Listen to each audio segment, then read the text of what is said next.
Hey guys, this is the 11th update on my 2/5 scale Sherman M4A3E8. I finally figured out how I'm going to mount those pumps in the engine. So I pulled out the old engine, and what I'm going to do now is I'm going to mount this pump, that hydraulic pump right here, and then, or the hydrostatic pump and motor, whatever.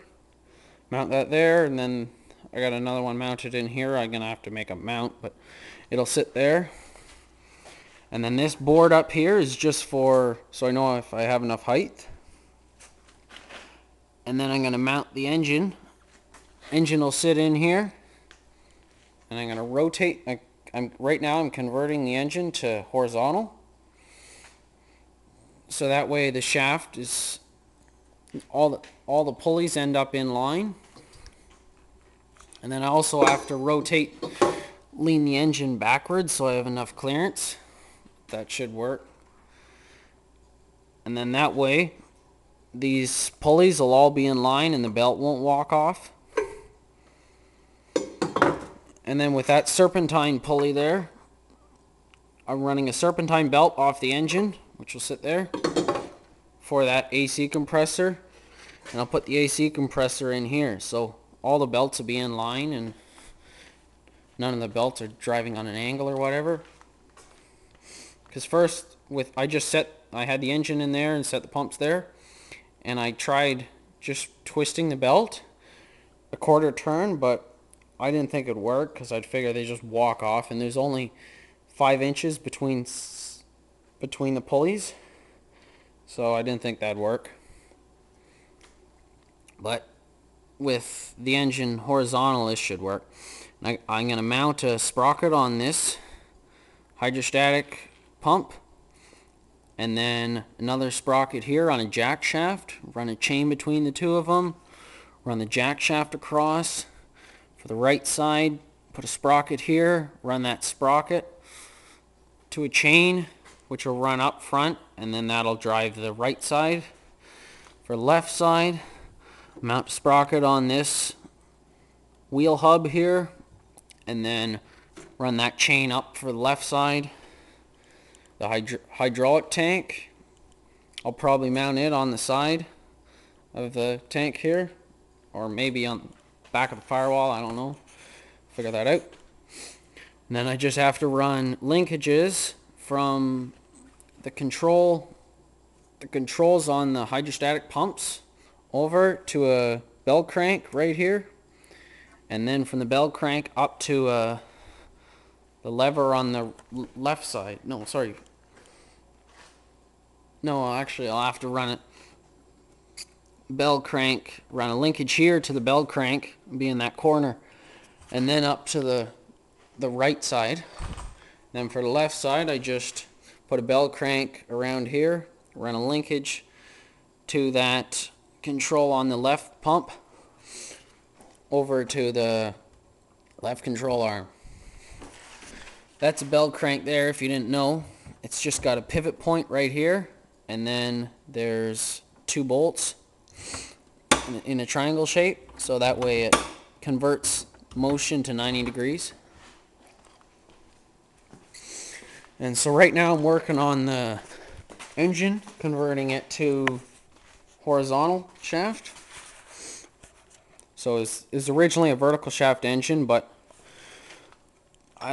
what I'm doing right now is I got the piston pulled out, pulled the valves out, lapped the valves, put them back in, and holding the cylinder, put the cross hatches back in it because they were worn out and it had low compression.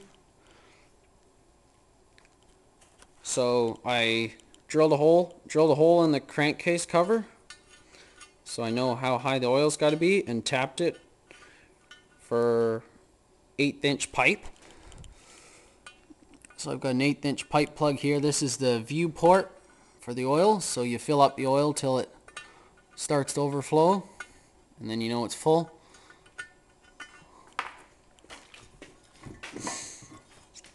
And then the crankcase cover will just mount on here, and that sits about halfway up the oil splasher, or a little more, which is the way it was originally. And then I had to cover up the crankcase vent hole. So I just put a grommet over the crankcase vent. That'll mount back on. And I had to use a grommet because with the oil level will sit around here. And then the crankcase vents be right there.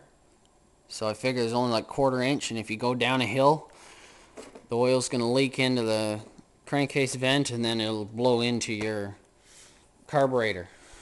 So I'm just going to plug off the crankcase vent, and then for another crankcase vent I'll just use the plug, the original drain plug, and then I'll probably just run a hose out and somewhere just so I don't get dirt in it.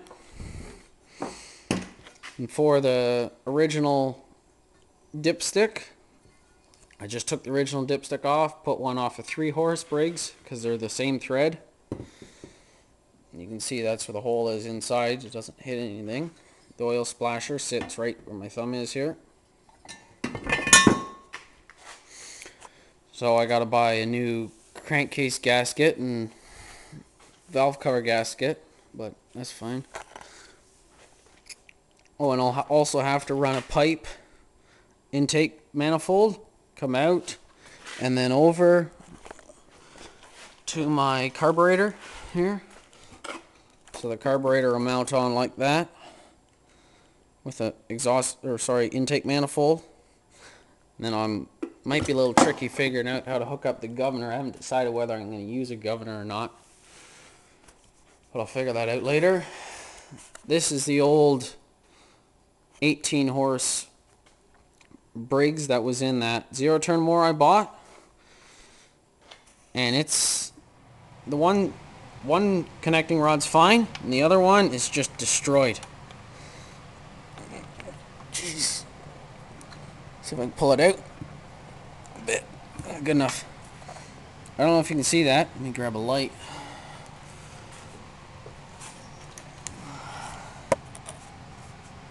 You can see that's pretty well, looks almost melted, or it's just demolished the old connecting rod. There's the pieces of it sitting in the oil. Oh, broke beer bottle. There's the pieces of it there. The oil, it's like sludge. It's just, I don't think the oil's ever changed in this thing.